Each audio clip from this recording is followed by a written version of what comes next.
Hello, everybody. Laurie White with the Greater Providence Chamber of Commerce back again. Another edition of Chamber TV. We've had a little bit of a hiatus for the summer months, but our guest today has had no hiatus. She's been hard at work. She is the newly appointed Secretary of Commerce in Rhode Island, and we are very excited to welcome Liz Tanner to episode number 174 of Chamber TV. Hey, Liz, how you doing today? Very good, very good. Thank you so much for having me. Oh, it's such a pleasure. We started working together, Liz, you and I, and the rest of the business community in 2015.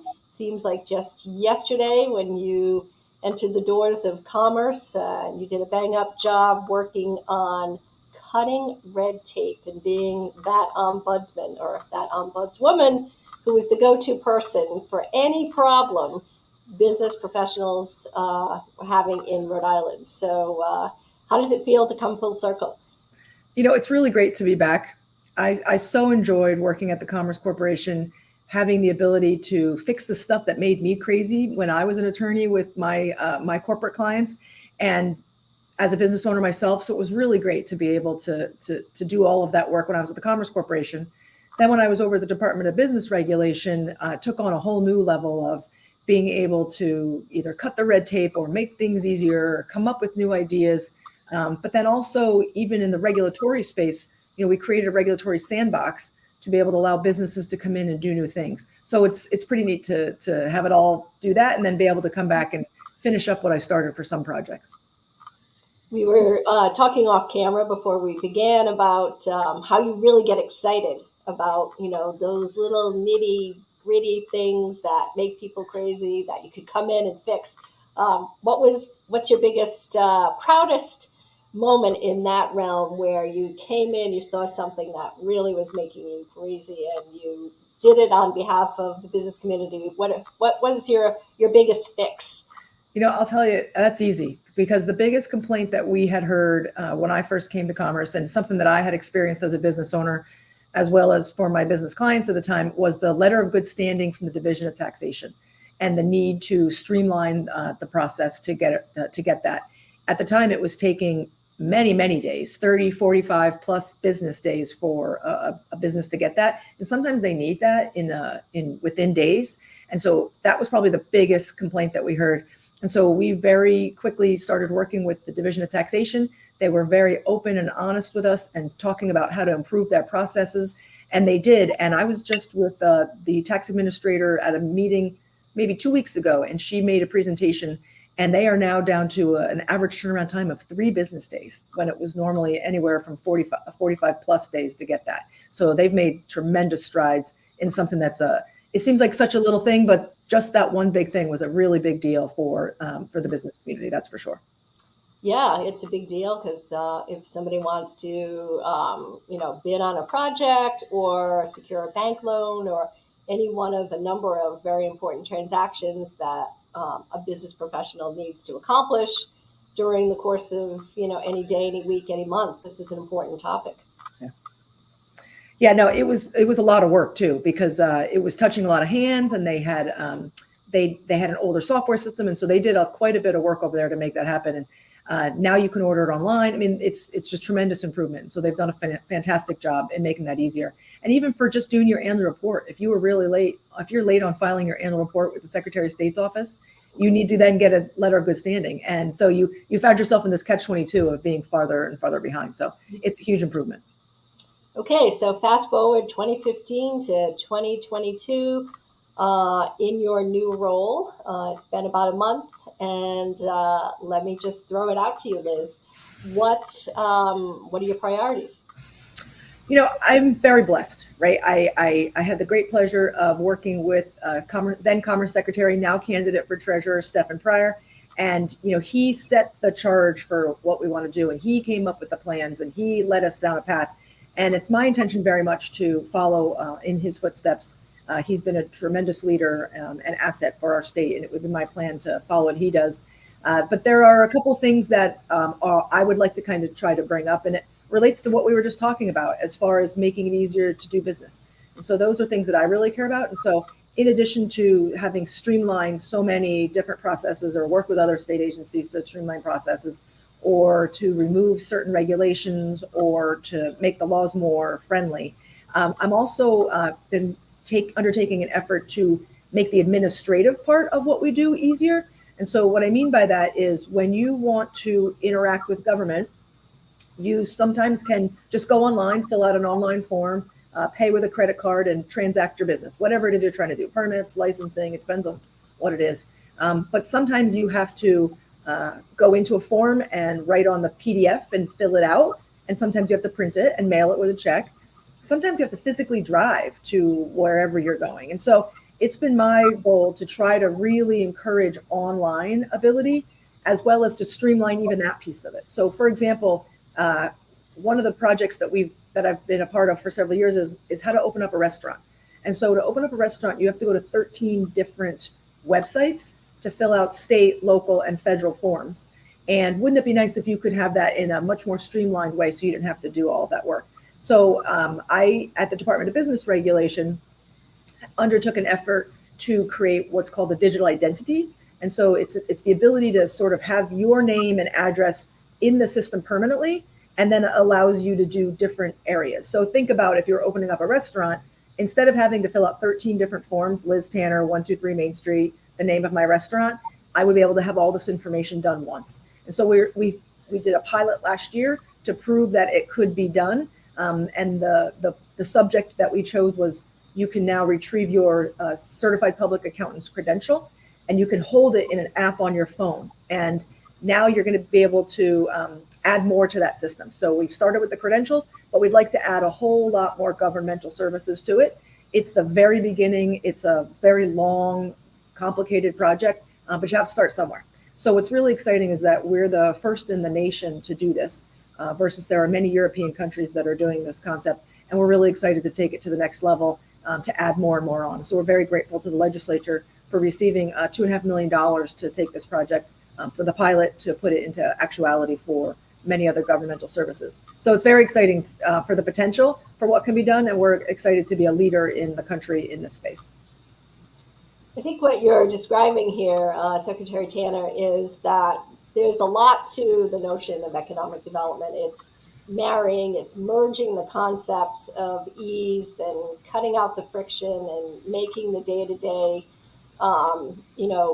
parts of doing business, kind of seamless. And in your role, marrying that with a larger vision for creating a very vibrant economy and one that's visionary. So let's transition into your priorities from a macro perspective, understanding, of course, that these little nits are something that, of course, at the top of your list. But what are you thinking in terms of large strategies to create jobs? Well, one thing I didn't bring up was the Rhode Island Rebounds program. So we are working really hard to get the dollars out that were appropriated to commerce January of 2022 regarding the federal funds that had come in for small businesses. So that is the priority right now. Those dollars have to be out within the next year, less than a year. And so we really want to try to make sure that our Rhode Island small businesses have recovered significantly and appropriately. As we all know, the hospitality industry took a real hit. And so we've got a lot of focused on that area. So we have some programs that have already closed, some that we're in the middle of, and some that are still upcoming. And so actually, I'd love to make sure we provide some information to your organization in the future about the upcoming ones, which include the ventilation program for businesses, as well as technical assistance program. And the technical assistance program would be for businesses who are seeking to have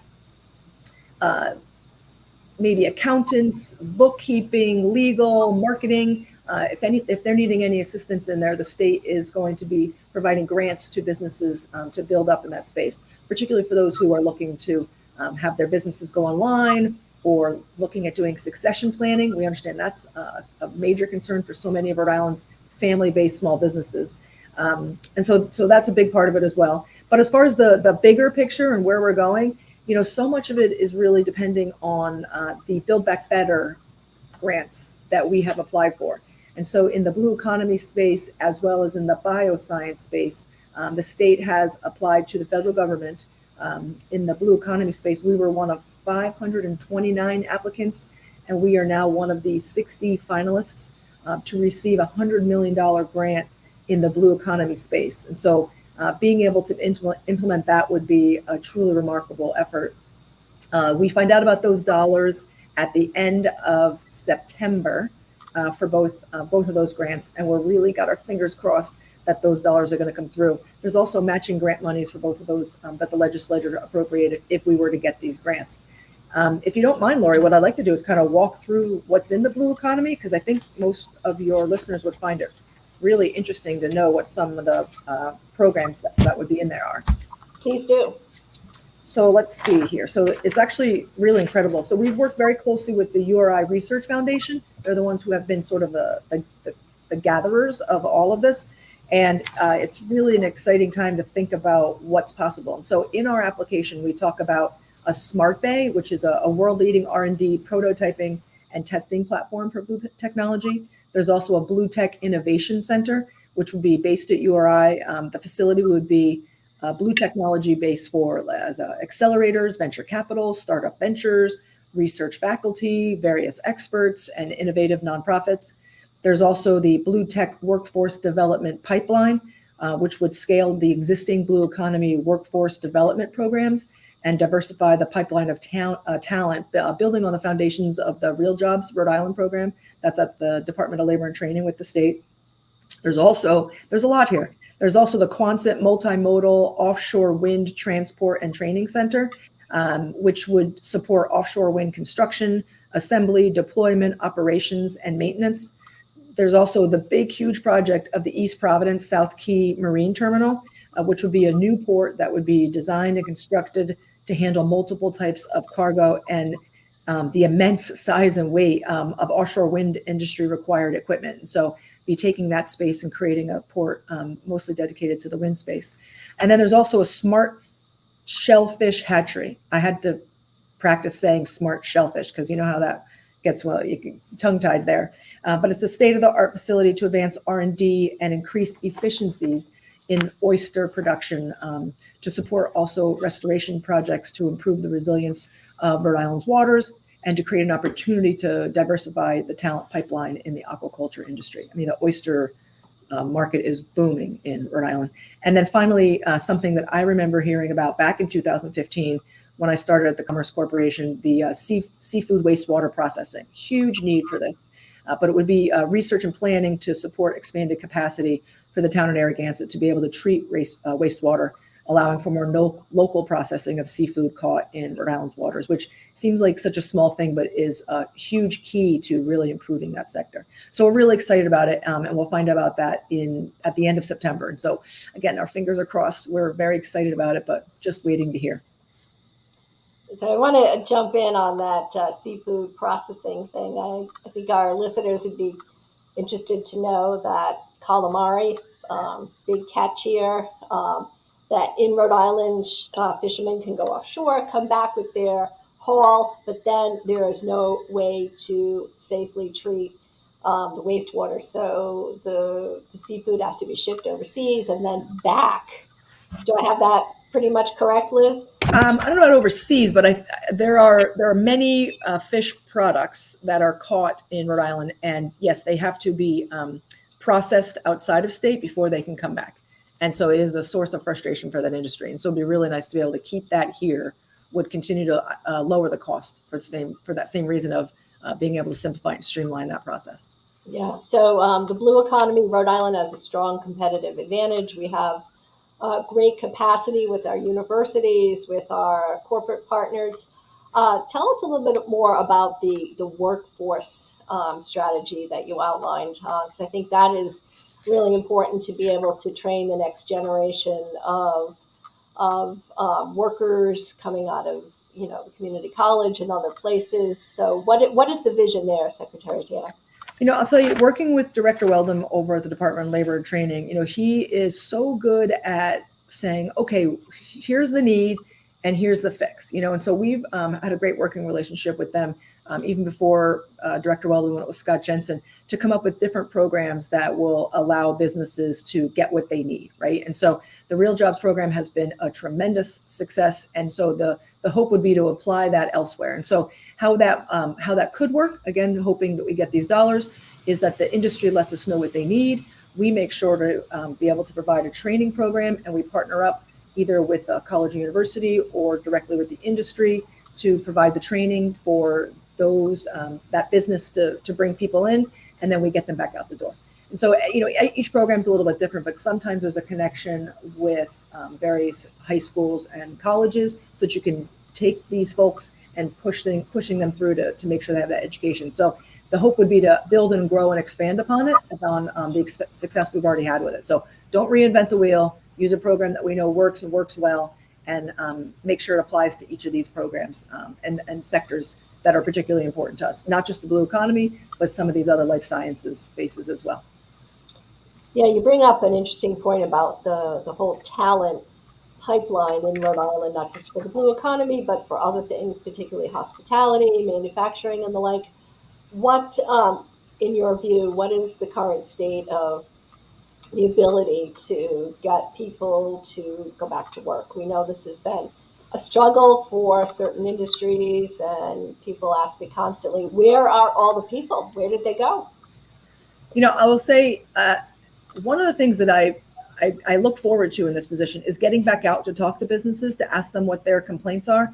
And that is how we then determine what our budget priorities are, what kind of new programs we're looking at. And the two biggest complaints that we're hearing right now is supply chain issues and workforce, right? So you're absolutely right, Laurie. That's what we're hearing.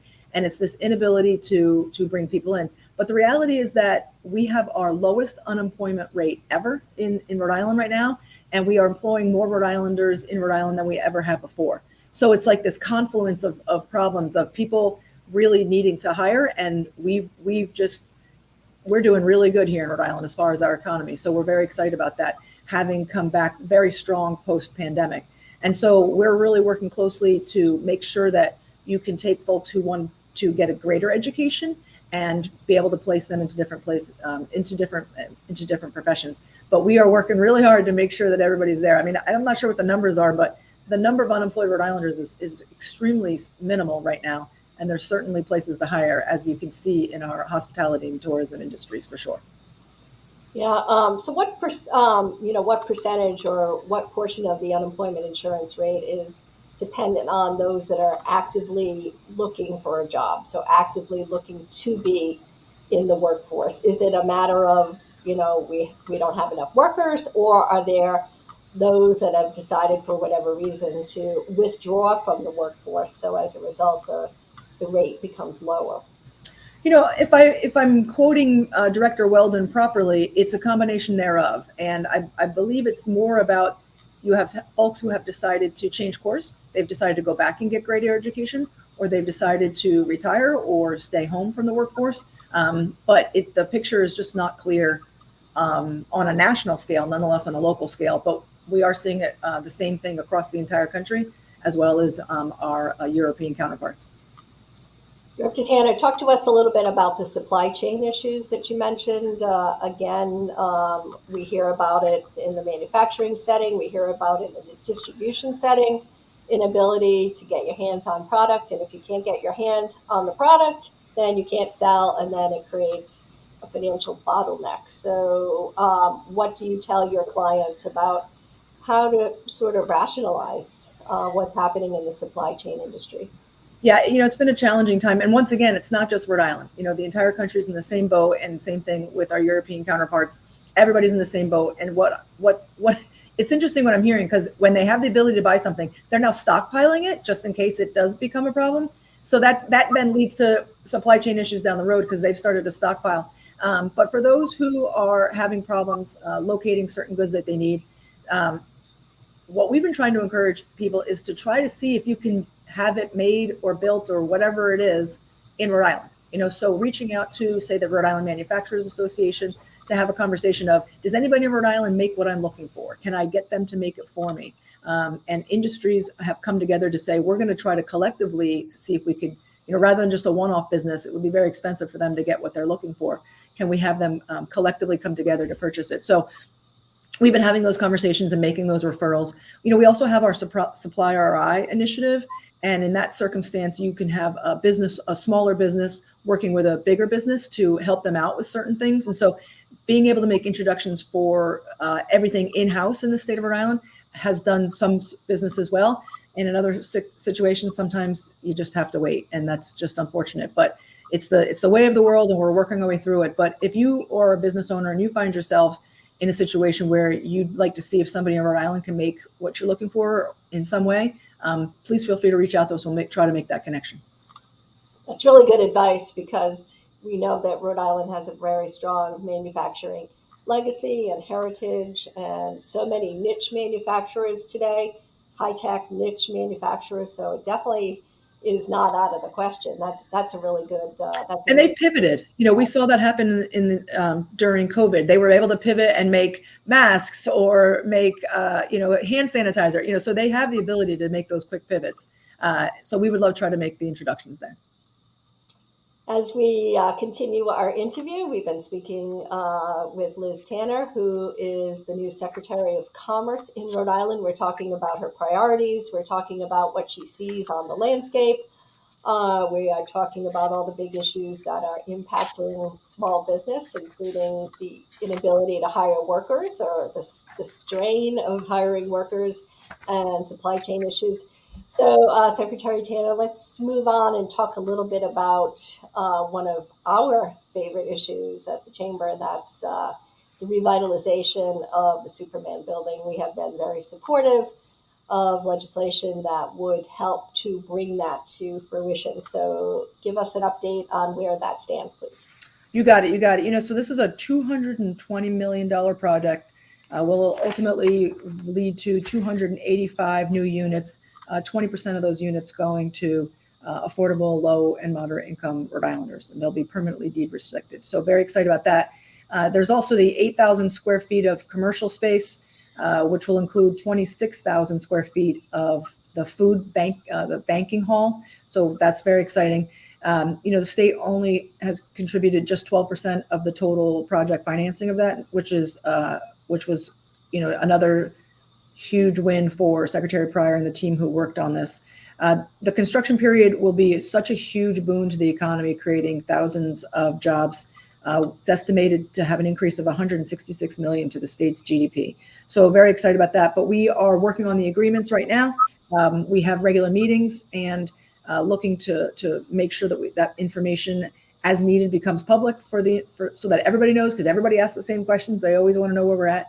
But right now you have a bunch of the lawyers working on the agreements to get things moving. But it is certainly a priority for us, priority for the McKee administration, and we really look forward to moving that along. But it's going to be a huge, huge win for downtown, and so really excited to see where it can lead for that particular area.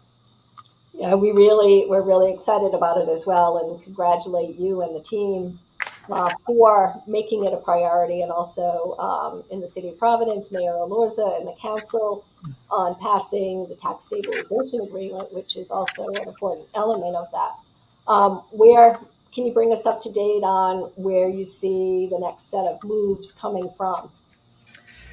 You mean from the Superman or just in general? Yeah. The Superman, yeah. I mean, it's the agreements. Unfortunately, right now it's the boring legal work that has to get done. But that is what's happening. And like I said, it's something that I probably ask about at least 2 or 3 times a week to get an update. And the parties, everybody's laser focused on making sure that this gets done as fast as it possibly can. And you'll see updates coming as we go through. But it's one of those things where there was the transition for the secretary position and for the summer, but it still gets worked on every day. We're really looking forward to it.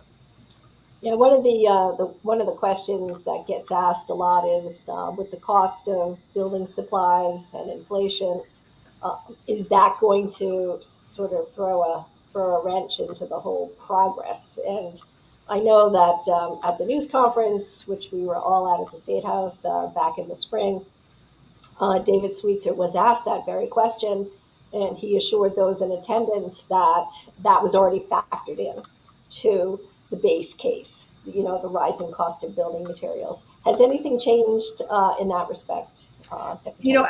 As of right now, no. But it is something that we're paying attention to. We've already seen some of those prices come down since they hit their peak some time ago. We never know what's going to come up next, but it does seem like so many of those prices are starting to come down. but it's something we'll definitely be watching to make sure we can make it work within the agreement that was already set some time ago. Fantastic. So we only have a few more minutes left, but I couldn't let you go without asking you to talk to us about Breeze Airlines and a big win for the Rhode Island Airport Corporation and the Rhode Island Commerce Corporation in terms of bringing in new passenger traffic, airline traffic, and making TF Green Airport truly a hub and an international destination. So, Breeze Airlines, what's up with that? I mean, Laurie, I think you said it right there. Rhode Island has never been a hub to an airline before, period. Right. So that's super exciting for us to be able to consider that Breeze Airline, we're making this their home. They are looking to create up to 250 new jobs within the state, and that's just the sort of start. But also, it's going to include up to 20 new direct flights out of Providence. And they're also looking with all new locations, and they're also looking at overseas. So we haven't had anybody servicing Europe in a long time, and I think that's something. Hopefully in the next few years we're going to be able to make some announcements. But know that this is what a big part of it is. What's really great about Breeze is they really pay attention to both the tourism side as well as the business side. And I think many of your listeners would be surprised to know that just about half of the business that goes in and out of that airport is business, not just tourism. So they will calculate how many people are going back and forth for business reasons versus tourism reasons. So they are laser focused on making sure they're paying attention to both of those things, right? Where do the businesses in our region need to fly to? Where do our residents and our nearby residents and over the state lines, where do they want to go? So the ultimate goal is to increase both the business travel and the tourism travel, but being mindful that it's not, you would think it's mostly about tourism and industry, but it's definitely not. So they're really trying to pay attention to both of those. Our tourism was really hit hard. And then with businesses shut down, there was a dramatic decrease in the number of people who were flying. And so it's really important to bring this back. So we're really excited. Air travel is up 6% than it was pre-COVID already, and hoping to build some more upon it. But it is a huge win for them to make Rhode Island their hub. And we are hoping to really support them and build and grow the industry for sure. And it was just one more thing, if I'm running out of time, is, we're going to be really focusing on doing tourism in the locations that Breeze is going to be flying to, because we want those people to come visit us as well. So whether it's somewhere on the West Coast, like Los Angeles, or places like Denver, or I believe, Charlotte is some of the places, trying to get them to come back to Rhode Island is really important. So those destination marketing dollars, we know we want to travel there, but we want them to travel here as well. So that's where a big focus will be as well. Yeah, that's very smart and very wise, because we know when there is an airline that decides that they're going to service Rhode Island, Providence, TF Green, things will fall apart if the planes aren't full. And you think about, how do you make the planes actually have people in the seats? And the point is that, again, you have to have that reciprocal arrangement. You have to stimulate demand on the other side so that people say, hey, I've seen the ads about, potentially taking a vacation in Rhode Island, visiting Providence, visiting South County, visiting Newport, the Blackstone Valley, other places. So there is a second piece to that a lot of people don't realize. Well, thank you so much for the opportunity to get the word out there. I do hope that we'll have the ability to share more information with you as we build and grow upon this. But it's always such a pleasure to be able to get any of this information out. And if you have businesses who are having problems or issues or concerns, please feel free to reach out to us. I'm not sure if we can put it up on screen, but commerceri.com is the website. Take a look there about all the programs and resources that are available to you. And if you have some questions, you should always feel free to connect so that we understand what the concerns of the businesses are, so we can try to make it easier to do business in the state. So thank you very much. Perfect, Liz. We talked about a lot of important things, particularly Rhode Island rebounds and the availability of additional dollars the next tranche of dollars coming very soon. So people should really be tuned into that and understanding, how to take advantage of either succession planning or technical assistance or other things regarding ventilation or hiring practices.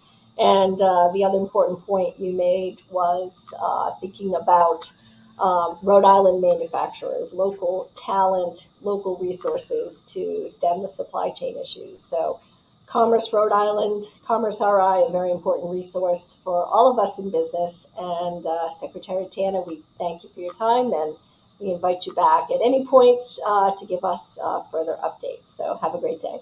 Thank you again.